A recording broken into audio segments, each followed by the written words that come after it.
Hello there. Thanks for looking over my website today.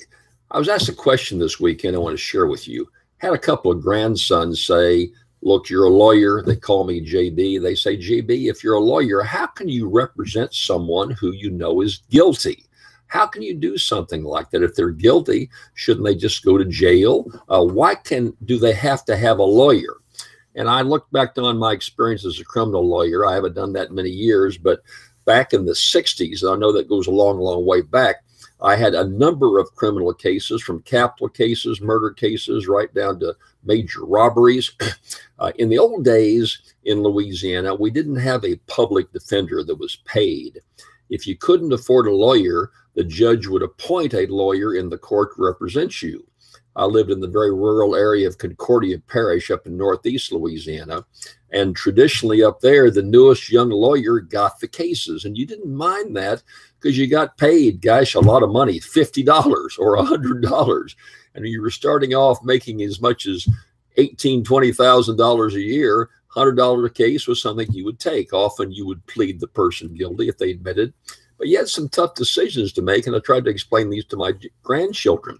The system says specifically that even though you may be guilty, you're entitled to a number of rights. There may be extenuating circumstances. You may have the self-defense claim, for example. There may be questions of your mental capacity. The lawyer is to look over your case and be sure that all of your legal rights are protected.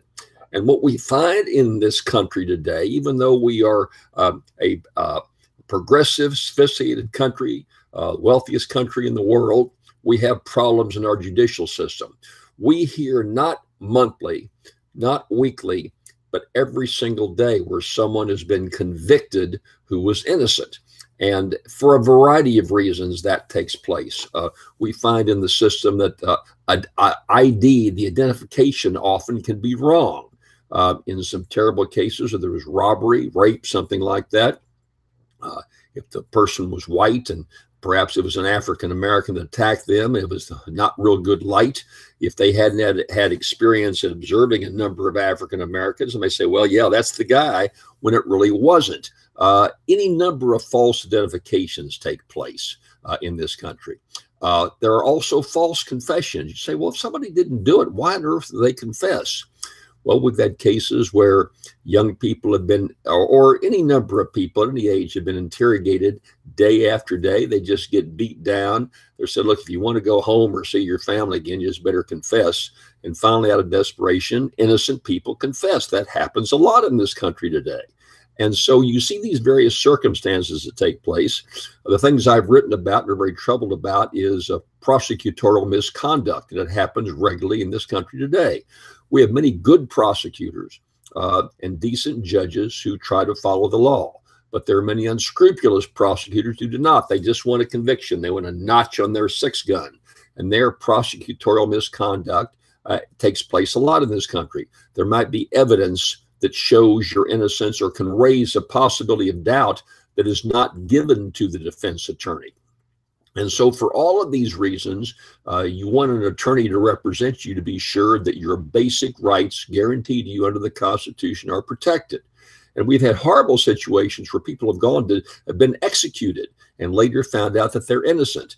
And the competence of the lawyer can be raised in cases like this. The Supreme Court of the United States came down with a case just last week about a Louisiana fellow. He's up in Bossier City, Louisiana. And he was convicted of murdering, I believe, his wife or his ex-wife and maybe one of his relatives. Robert McCoy was his name. He was convicted of his estranged wife's mother and the son and stepfather. And he told the jurors he was out of town at the time. He was not there. But his lawyer told the jury otherwise. His lawyer said, look, the guy is guilty. And he was trying to make a case to save his life. He felt like the jury would give the fellow the death penalty. So he said, yes, he's guilty, but he has some mental problems. And that was against the advice of his client. The client said, no, I'm innocent. The Supreme Court said that case has been reversed because if someone says they're innocent, the lawyer just can't on his own go ahead and assert a defense that he's guilty. So you have all these nuances in the law. What you say to an attorney is protected. It's sacrosanct, just like confessing to a priest, for example, or something you tell your doctor. That can't be revealed by the attorney. I had a case of very high-profile murder down in the state of Louisiana. A guy named Jim Leslie was killed in a very cantankerous, controversial legislation in the state legislature involving right to work. Leslie was the public relations guy that was pushing the right to work legislation in Baton Rouge. Legislation passed, right to work, which means you aren't forced to join a union, became the law in the state by when the legislature passed the law. And that night, Leslie was killed, and inferences were those who were opposing his legislation had him killed. Well, as it turned out, again, I'm this young lawyer up in Concordia Parish, Louisiana. The judge appointed me to represent someone accused of a murder in Concordia Parish. And the murder that my client was accused of killing, the fellow he killed, was the trigger man involving Jim Leslie.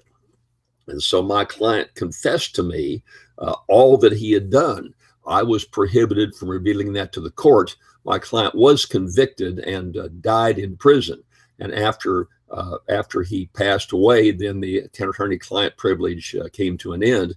I was able to tell and make public just what I knew about this terrible case in Louisiana.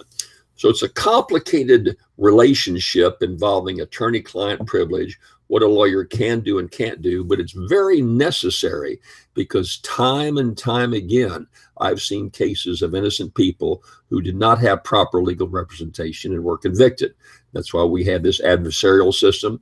That's why the Constitution protects your right to have a lawyer, and you should always ask for a lawyer in any case in which you're charged. Consult with someone along those lines, and it just makes the system flow better. We don't have a perfect system. There's lots of imperfections in the system. I can tell you from my personal experience, both as a lawyer and someone who's been in public life, but it's important to the system that the lawyer be there. You have a right to have a lawyer. Even if you know your client is completely guilty, the person still has basic constitutional protections they're entitled to have and to be protected on. So I just share that with you since my grandsons raised that question with me today. Glad you're looking over my website. I wrote a new column this week about a third political party. Is it time for independence, both in my home state of Louisiana and throughout the rest of the country? Take a look at it and see what you think. I'll talk to you again next week.